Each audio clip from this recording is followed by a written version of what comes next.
you are a multi-instrumentalist, like you're like a superior maestro, singer, songwriter, a creative with good vibes. J Timber, tell viewers about yourself, and then I still want you to freestyle for us or Oh do yeah, your I can thing. give you, Okay. I'll definitely give you a little something, something. So I guess what do you want to know? Where can I start for you?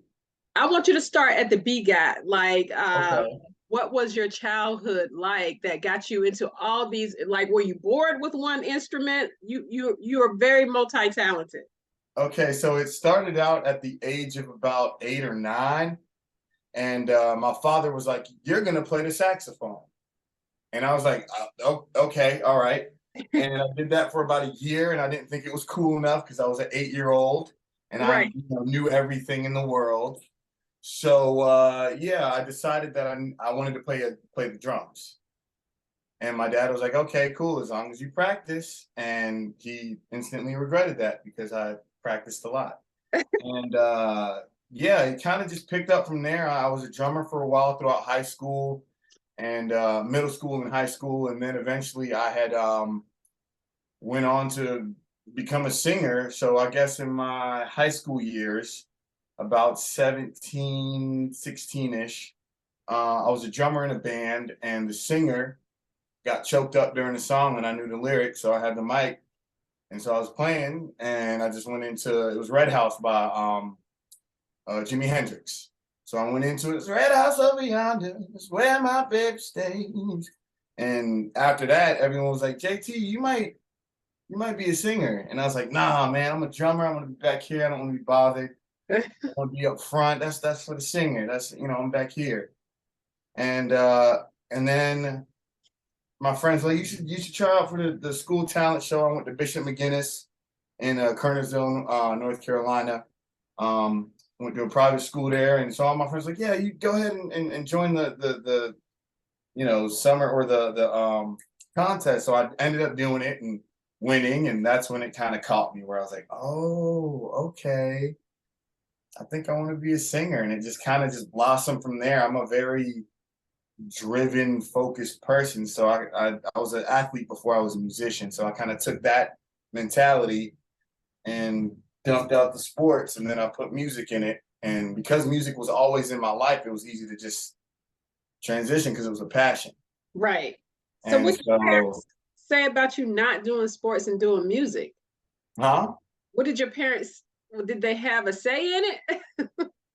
So my father was not happy about that because he was an athlete, and of course there was more of a security to a certain extent, Mhm. playing sports, going to school, all that stuff. But I was like, "You're gonna send me to school, and then I'm gonna come back in about 7 or 8 months, and you will have spent that money, and then you'll be upset with me because you spent that money, and it'd be a terrible investment. Let me go ahead and save you the dollars, and just let me go do my thing." And as soon as I left school, I was actually a car salesman for like a little bit, Mhm. and that kind of helped with my selling. I mean, it helped me refine, how do I sell this product. Right. I didn't know I was doing that at the time, but now looking back, I'm like, "Oh, okay, boom, that's what that was."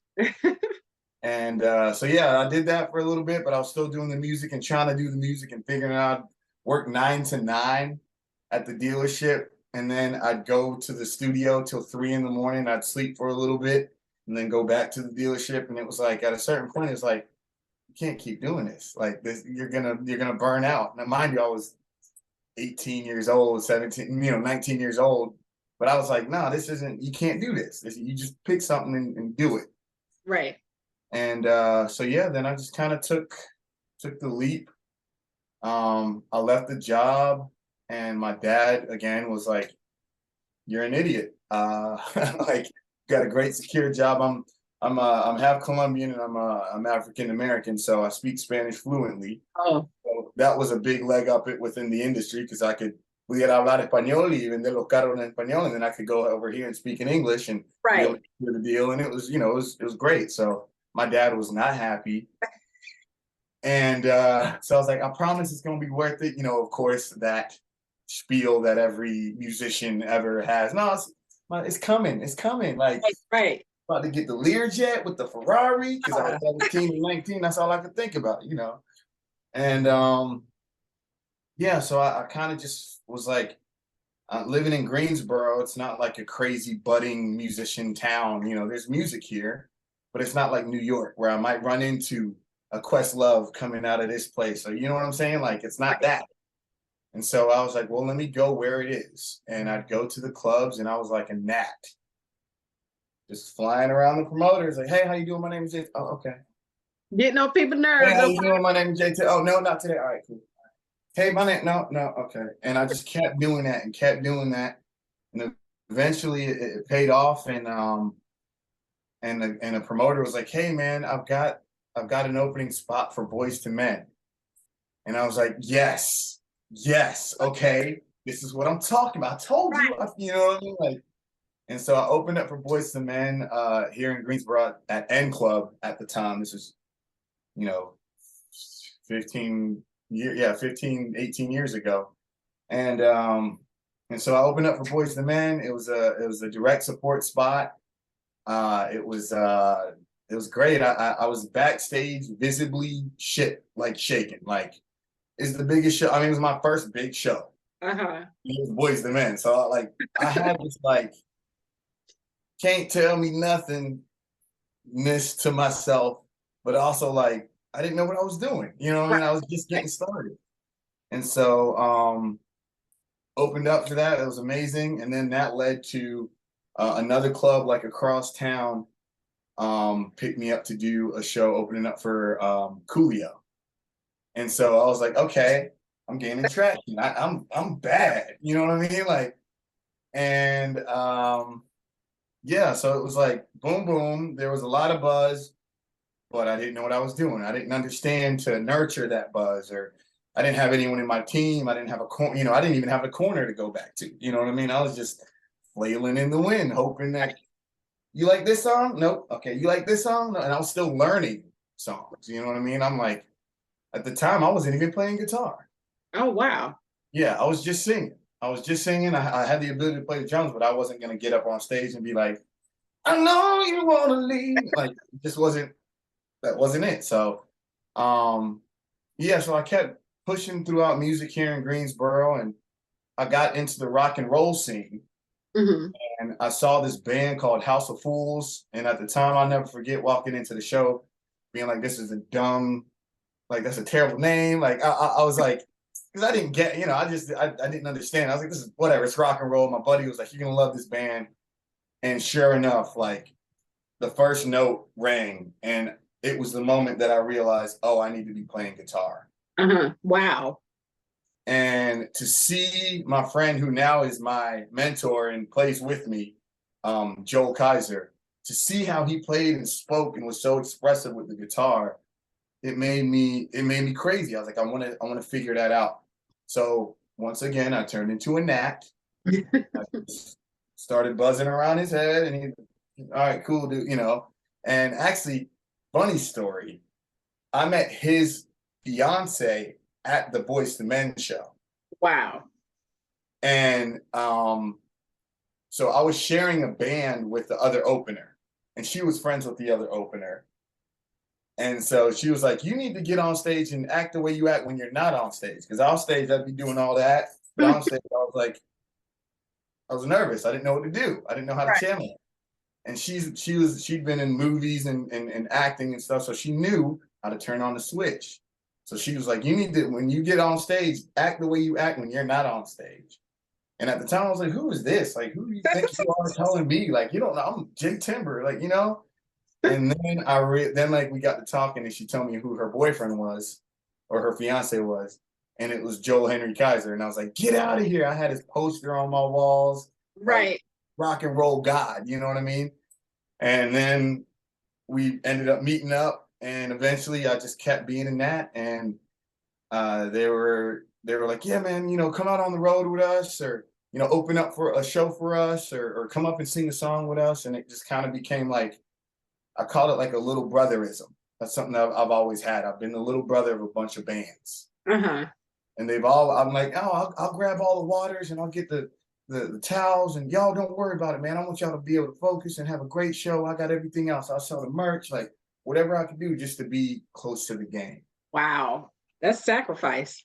And it became like it became my cloak. Mm-hmm. Because I understood that if I could continue to be willing to be of service, Right. I'll always be near the game. So Right. it went from doing that to becoming a merch kid, to becoming a bus driver, to becoming a light tech, to becoming a guitar tech, drum tech, like everything I was a tour manager, I was an assistant tour manager, I was security.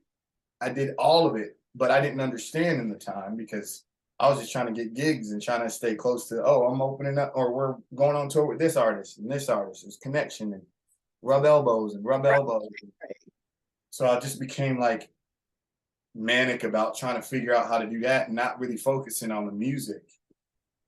And then so that built that equity that I didn't know I needed. Because now, like, I know I'm going to be in the position where I'll be the artist on stage. But I know what it feels like to be the bus driver. Because he might be having a bad day. Right. And if I'm the artist and I'm like, no, check with everyone on the crew. How's the guitar? Because if the team ain't doing good, the show might suffer. Right, right, right.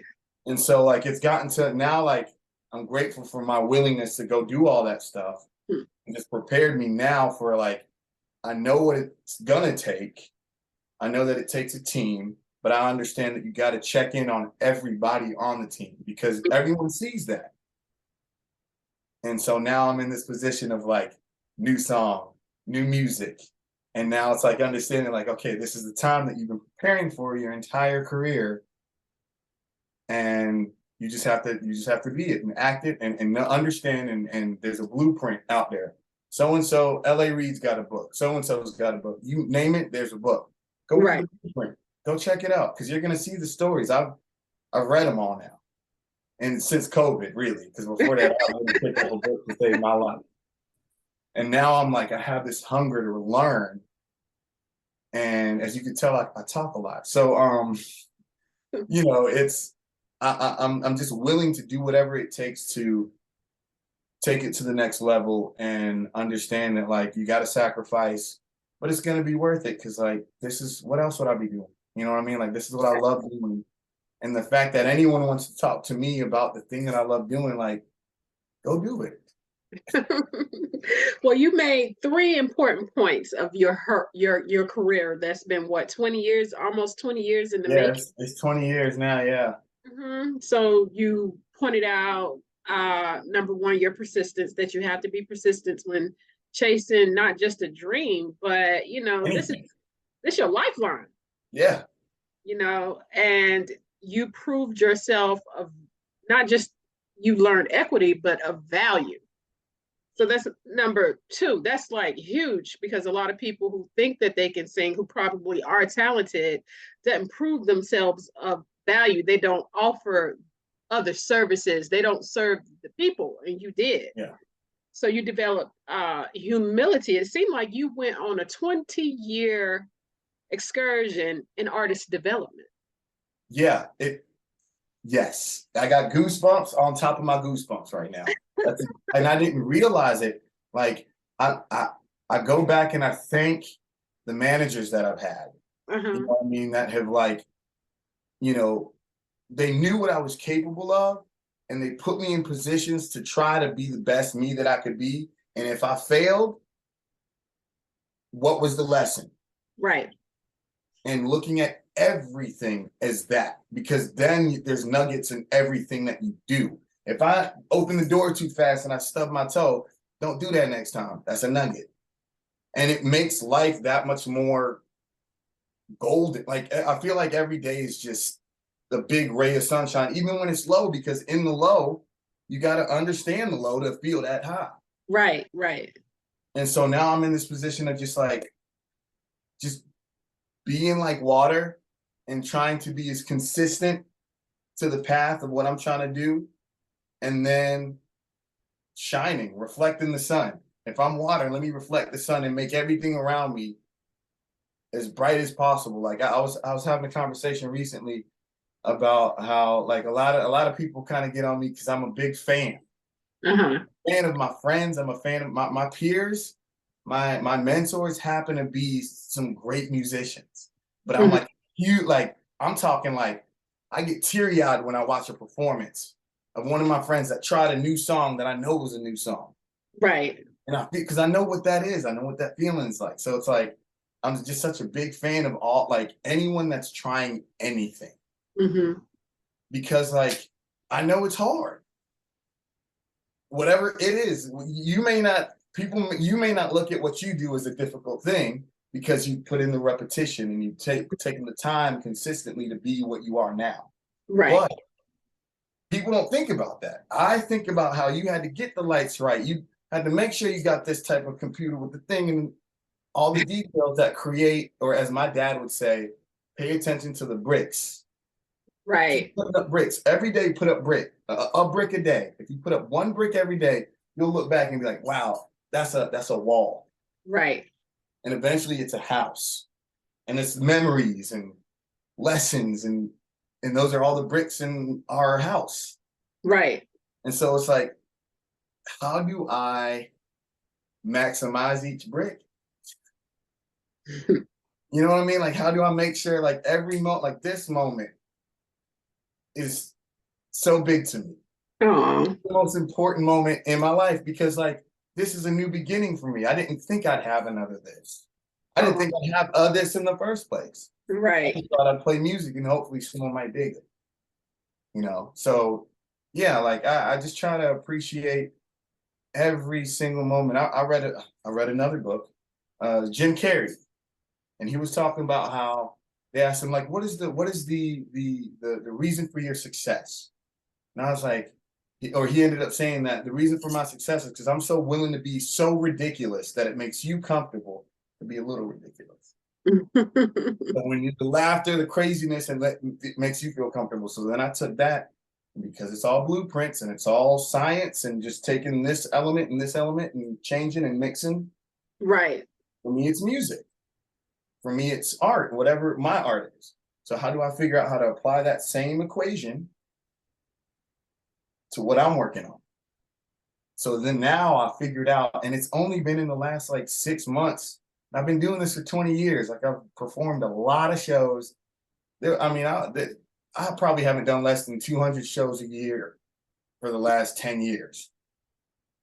Like not even kidding. And so it's like now I've learned that when I let myself go to that place, it's spiritual. There's a divinity to it.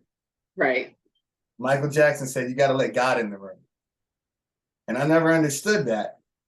But on this record, I did that. Literally, we were sitting in this room and I opened the door. We were kind of having we weren't having a rough time, but we had a hiccup in the beginning. Mhm. Come up. We had a 30-day window, day 2, boom, hiccup. All right, guys, we assessed the situation, we fixed it. Day 3, we came in. All right, guys, here we are. It's a new slate. I've turned into a coach. It's a new slate. Here we are. We know what we came here to do.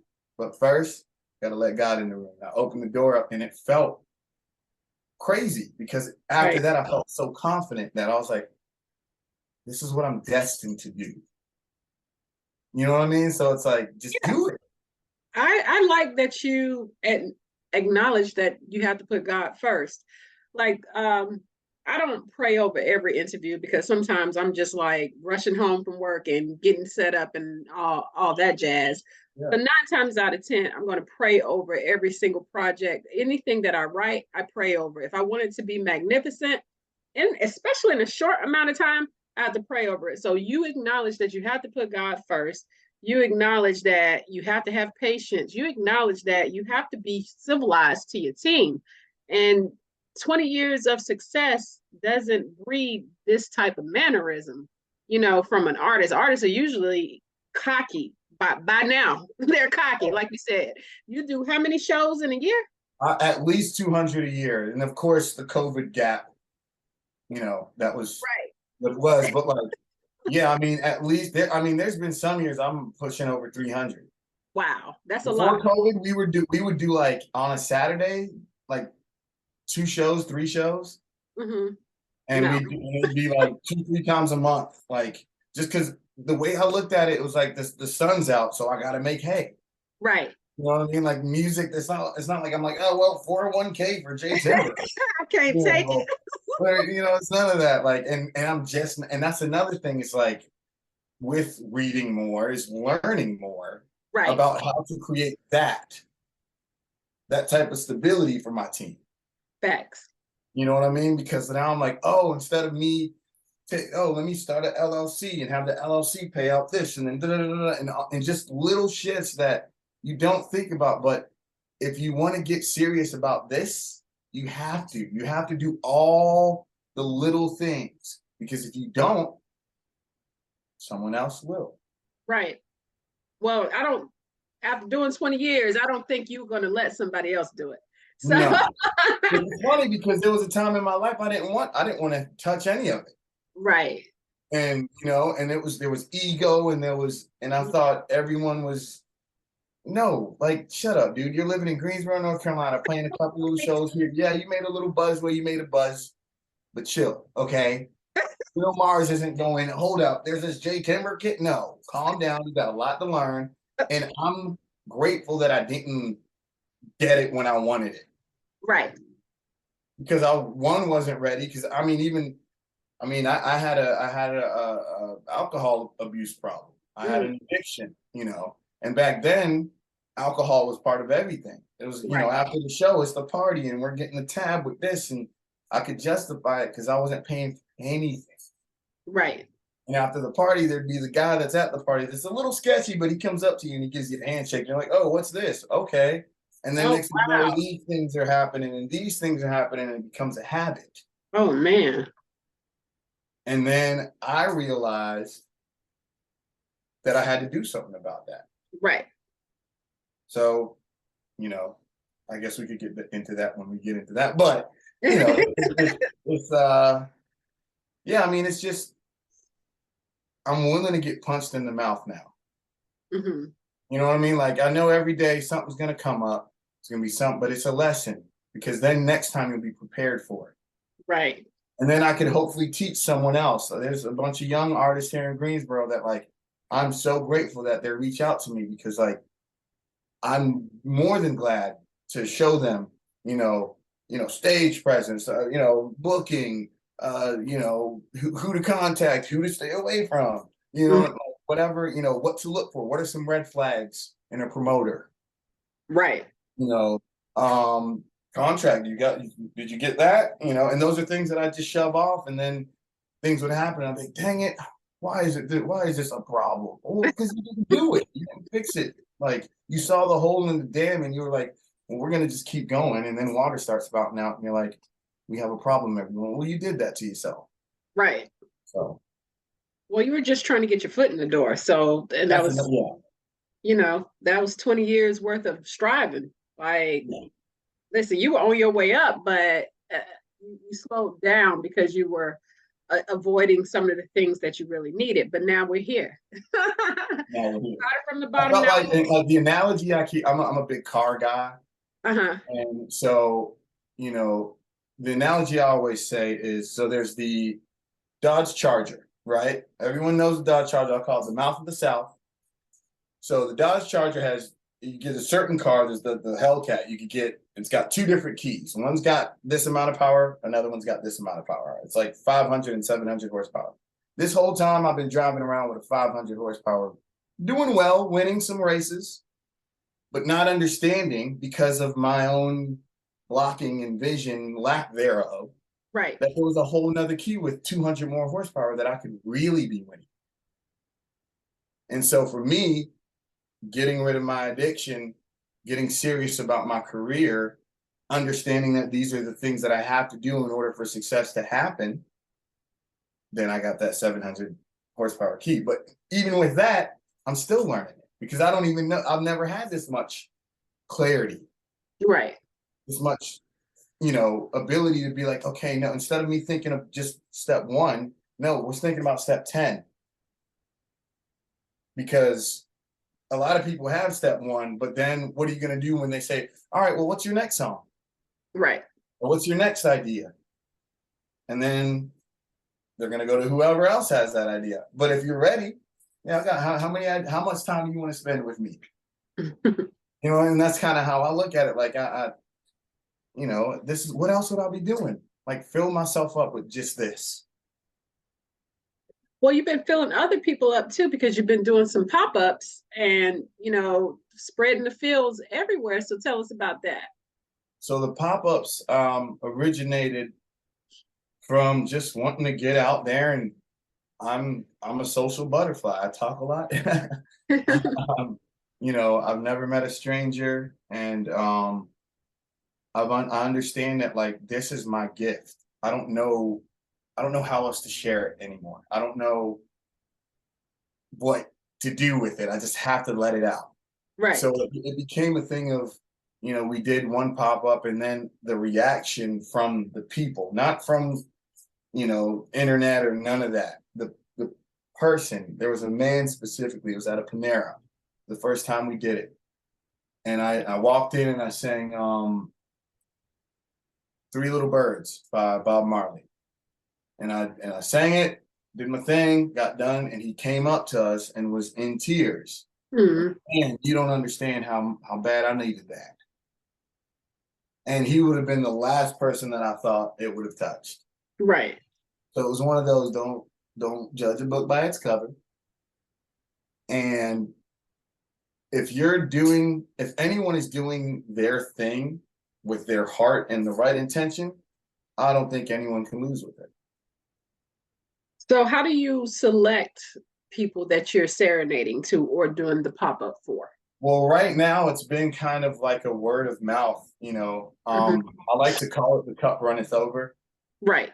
I've been focusing on filling my cup up, and now it's spilling over into other cups. So I'll go to like a friend of ours, Rena, who had a car accident. And, we went there to uplift her and have a moment. And then she wanted her parents sharing that. So then I went to her parents. And then that took us from that into, so it's just, it just keeps pouring and keeps pouring until hopefully we, do it on Mars or something. I don't know. We'll figure it out. Gotta be able to breathe on Mars. Yeah, we'll figure it out though. We'll figure it out. Yeah, okay. So now listen, now we ain't got that what is it, Bezos and whatever else type of coin, but it's coming. Yeah. You'll be able to get it on Amazon. Right. It's coming. The rocket ship will land right here and take you. You'll be right back before lunch. You're good. Right. So along with the pop-ups, you just did a concert at Camp North End. What was that experience like? Yeah, so we played at Noda Brewing Company. Mm-hmm. And it was a Carolina Panthers kickoff. Mm-hmm. It was a kickoff jam, and I was opening up for Arrested Development, Nappy Roots, and Better Than Ezra. Okay. And I've been trying to pay attention to the little bricks in life, moments of reaffirmation. That was one of those moments. I was like, we've been playing bars and small clubs forever, like going through our paces to get to where we need to get to. Mm-hmm. And whenever we get to play on big stages like that, it's just like there's a different energy. And so just like being in that moment and like truly making sure I was in the moment. And my guitarist and I, Joel, we're just having such a good time. And I'm like, I'll be on stage and I'll be thinking about like Red Rocks or Madison Square Garden. Like I'll have like freeze frames of a moment in my brain of like what that would look like. Mm-hmm. It wouldn't be much different than where I'm at. It's just Madison Square Garden or whatever it would be. But yeah, I'd have these moments, and it was, the coach was there, Coach Reich was there. We got some autographs from let's see, who did we get autographs from? We got an autograph from Michael Tolbert from the Carolina Panthers. And then I also got Stephen Davis from the Carolina Panthers and another Michael Tolbert. And I felt like a 7-year-old. I was just like, what is this? Like who? And yeah, it was a great experience. And I got to chat with Speech from Arrested Development. And yeah, it was amazing. I'm still buzzing from it. Still buzzing from it. Well, congratulations on that. Thank So then I have two more questions because we're definitely running out of time. you. Tell us about your new album and what was the inspiration behind that? So my new album's called Drink the Music, Mhm. and the inspiration behind it has been my career. Mm. And everything like from the story leading through and then going into the addiction of my life. And I had the moment when I was at a show of a friend of mine. His name is Charlie Hunter. He's a phenomenal guitarist, bassist, musician. He's just next level. He's look him up and you'll know. Mm. He was, you know, performing a great show, and I was drinking at it. This was March 25th, 2019. And after the show, I was a little drunk. I went up to him and I was like, "Man, that was a great show, man. You did great." And he kind of grabbed me and was like, "Man, I've seen this story before." And I was like, "Huh?" And he's like, "I've seen this story before, man." He's like, "Drink the music, man. Get drunk on the music." And I was like, "What?" And it was just out of, you know, it was kind of, but he saw something in me, and the people that he's worked with, you know, it like dawned on me, and I was like, this guy sees something, and he's worked with the most deaths and the Nora Jones and the Frank Oceans and the, like artists that I have their records, you know what I mean? Right. I was like, he sees something in me, so I need to go ahead and get my head together. And I decided that night that April 1st of that, so like 7 days later, I would go ahead and quit drinking. Mm. And that changed my life. I quit April 1st. Now I'm knocking on 54 months of sobriety right now. I met my fiance 13 days after that. I focused my music up. Now we have this project that I'm getting to share with the world. Yeah, it's the best decision I ever made to quit drinking and everything else that came with it. And yeah, I'm just grateful to have this opportunity and hopefully be a inspiration to others and show them like you can do anything you set your mind to. And I know it's so cheesy, but like literally, like that's why it sticks, because it's a thing that's been forever. If you literally set your mind to it, you can do it. Yeah. Well, tell viewers where they can download the album, or is it even ready yet? So the album will be out October 6th, and it'll be on all of your favorite streaming services. And the single is out right now. It's called Love Yourself. And the video will be out in the next few days. But the single is on Spotify, iTunes, all that good stuff. Love Yourself, J Timber. Letter J, timber like a tree falling down. That's it. All right. So we got action. Thank you so much. I appreciate your time. And you know what? You're so inspirational. Nobody else until you learn to love yourself.